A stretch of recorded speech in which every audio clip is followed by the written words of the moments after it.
ভারতের বিপক্ষে ম্যাচের আগে সৌদি আরবে প্রস্তুতি করতেছেন বাংলাদেশের কোচ হাবিয়ে কাবেরা। বাফুফের সঙ্গে নতুন চুক্তি হওয়ার পর গতকালে এলো প্রথম প্রেস মিডিয়ার সামনে এসেছেন। নিজের চুক্তি সামনে থাকা এশিয়ান কাপে বাছাই পর্ব, হামজা চৌধুরী বাংলাদেশে খেলার যোগ্যতা অর্জন সহ নানা বিষয় নিয়ে কথা বলেছেন বাংলাদেশের জাতীয় ফুটবল দলের কোচ।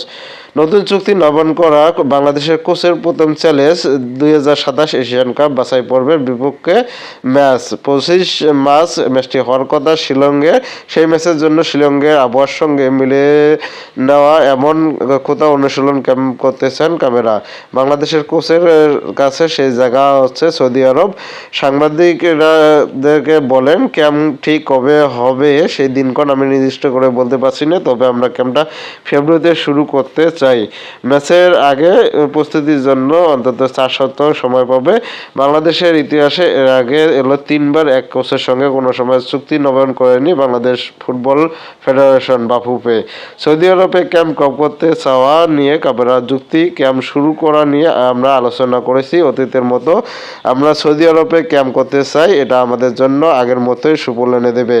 সন্ধ্যার দিকে সৌদি আরবের তাপমাত্রা থাকে 10 ডিগ্রি এবং শিলংয়ের সমুদ্রপৃষ্ঠ থেকে 1500 মিটার উপরে।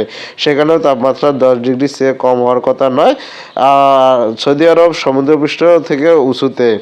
এশিয়ান কাপ বাছাই পর্বে বাংলাদেশে ভালো সম্ভাবনা দেখছেন হাবিয়ে কাবেরা। এশিয়ান কাপের বাছাই পর্ব খুবই গুরুত্বপূর্ণ ম্যাচ, বড় চ্যালেঞ্জ। ভারতের বিপক্ষে ম্যাচ, তাদের বিপক্ষে আমাদের অতীত স্মৃতি ভালো। সৌদিতে যেতে পারলে আমরা ভালো প্রস্তুতি নিতে পারবো এবং ঘরের মাঠে ম্যাচগুলো ভালো খেলতে পারলে আমাদের ভালো সম্ভাবনা এবং সুযোগ রয়েছে। বাংলাদেশের ম্যাচের কথা যখন সামনে আসে তখন স্বাভাবিকভাবে আসে লিস্টার সিটি তারকা ফুটবলার হামজা চৌধুরীর কথা। লিস্টার সিটি এই ফুটবলার গত মাসে বাংলাদেশের বিপক্ষে খেলার বিষয়টি নিশ্চিত করেছে, তবে ভারতের বিপক্ষে ম্যাচের জন্য হামজাকে পাওয়া যাবে কিনা এই প্রশ্নের উত্তরে কামেরা বলেছেন, হামজা কখন আসবে এই ব্যাপারে টাইম ম্যানেজমেন্ট ভালো জানে, আপনারা সঠিক তথ্য দিতে পারবে। আমি এ বিষয়ে জানি না, সম্ভবত আন্তর্জাতিক বিরতিতে সে আসবে। এরপর তিনি বলেন, হামজা একজন হাই প্রোফাইল প্লেয়ার, সে খুবই দ্রুত সময়ে যে কোনো পরিবেশ এবং পরিস্থিতির সাথে এশিয়ান কাপ বাছাই পর্বে বাংলাদেশের গ্রুপে আছে হংকং, সিঙ্গাপুর ছাড়াও আছে ভারত, কিন্তু গুরুত্বপূর্ণ ম্যাচ হচ্ছে ভারত ম্যাচ। 3টি ম্যাচ ঘরের মাঠে খেলবে বাংলাদেশ। বাছাই পর্বে বাংলাদেশের প্রথম ম্যাচটি শিলংয়ে ভারতের বিপক্ষে।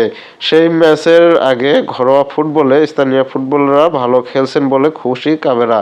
ক্যাম্পের আগে আমি স্থানীয় খেলোয়াড়দের নিয়ে খুশি।